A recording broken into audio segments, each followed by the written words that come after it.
भैया बहनों, मैं आपको कक्षा 11 में परीक्षा की तैयारी के लिए कुछ महत्वपूर्ण प्रश्न बताता हूं, जिन्हें आपको याद करना है। इनसे अलग भी मैं आपको क्वेश्चन दूंगा। पहले आज मैं परिभाषाएं देता हूं। पहला है समुच्चय।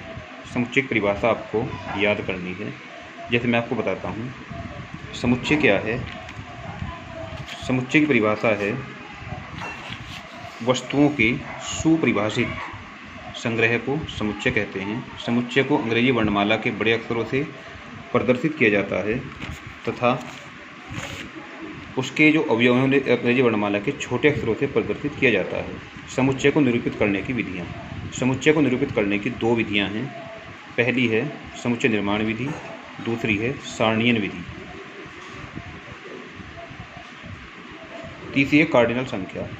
किसी समुच्चय में जितने अवयव होते हैं उस संख्या को समुच्चय की कार्डिनल संख्या कहते हैं। रिक्त समुच्चय, ऐसा समुच्चय जिसमें कोई भी अवयव नहीं होता है, रिक्त समुच्चय कहते हैं। इसे फाई से प्रदर्शित किया जाता है। एकल समुच्चय, ऐसा समुच्चय जिसमें केवल एक अवयव होता है, उसे एकल समुच्चय कहते हैं। परिमित तथा अपरिमित समुच्चय, ऐसा समुच्चय जिसके अवयवों की संख्या को हम गिन सकते हैं, परिमित समुच्चय कहलाता है, तथा जिसके अवयवों की संख्या को हम गिन नहीं सकते, अपरिमित समुच्चय कहलाता है। विसंगीत समुच्चय या असंयुक्त समुच्चय, ऐसे दो समुच्चय जिनमें कोई भी अवयव उभयनिष्ठ या कॉमन नहीं होता, विसंगीत समुच्चय कहलाते हैं। समतुल्य समुच्चय, ऐसे दो समुच्चय जिनमें अवयवों की संख्या समान होती है, अवयव अलग अलग हो सकते हैं, समतुल्य समुच्चय कहलाते हैं। समान समुच्चय, ऐसे दो समुच्चय जिनमें अवयवों की संख्या भी समान होती है और अवयव भी समान होते हैं, समान समुच्चय कहलाते हैं। उपसमुच्चय, अगर ए और बी दो समुच्चय हैं और ए के सभी अवयव बी में हैं तो ए को बी का उपसमुच्चय और बी को ए का अधिसमुच्चय कहते हैं। यदि बी में कम से कम एक ऐसा अवयव है जो ए में ना हो तो उस स्थिति में ए को बी का उचित उपसमुच्चय कहते हैं। समष्टि समुच्चय, यदि हमारे पास कुछ समुच्चय हैं तो हम एक ऐसा समुच्चय देखते हैं जिसके वे सभी पहले जो समुच्चय हैं वो उपसमुच्चय हैं, उसे समष्टि समुच्चय बोलते हैं। घात समुच्चय, किसी समुच्चय के उपसमुच्चयों के समुच्चय को घात समुच्चय कहते हैं। इसे PA द्वारा प्रदर्शित किया जाता है। अंतराल, हमारे अंतराल चार प्रकार के होते हैं। बंद अंतराल, संवृत बंद अंतराल, खुला अंतराल, बंद अथवा खुला अंतराल, और दूसरा भी बंद अथवा खुला अंतराल है। ये मैंने आपको करवाई है। इन चारों की डेफिनेशन भी आपको याद करनी है। बंद अंतराल में क्या होगा, ए और बी के बीच की सभी संख्याएं लेंगे और ए और बी को भी शामिल करेंगे। खुले अंतराल में हम ए और बी के बीच की सभी संख्याओं को शामिल करेंगे लेकिन ए और बी को शामिल नहीं करेंगे।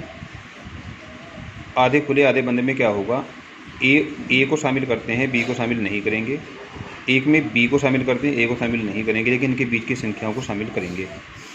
वेन आरेख, समुच्चय को प्रदर्शित करने के लिए हम आयत और वृत्तों का प्रयोग करते हैं, उन्हें वेन आरेख कहते हैं। समुच्चयों का संघ, यदि हमारे पास दो समुच्चय हैं तो उनके संघ का मतलब है ए और बी के सभी अवयव, जबकि एक अवयव केवल एक बार प्रयोग होता है। समुच्चयों का प्रतिच्छेद, यदि हमारे पास ए और बी दो समुच्चय हैं तो ए और बी के सभी उभयनिष्ठ अवयवों का समुच्चय उनका प्रतिच्छेद कहलाता है। दो समुच्चयों का अंतर, ए और बी दो समुच्चय हैं तो ए के ऐसे अवयव जो बी में नहीं हैं, ए और बी का अंतर कहलाता है।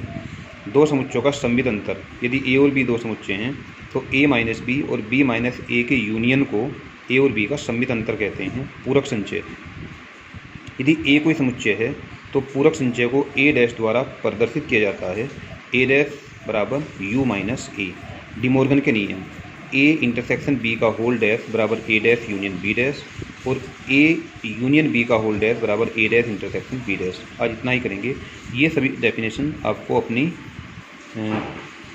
बुक में नोटबुक में लिखनी भी हैं और लर्न भी करनी है। ये एग्ज़ाम के लिए बहुत इंपॉर्टेंट है। Thank you.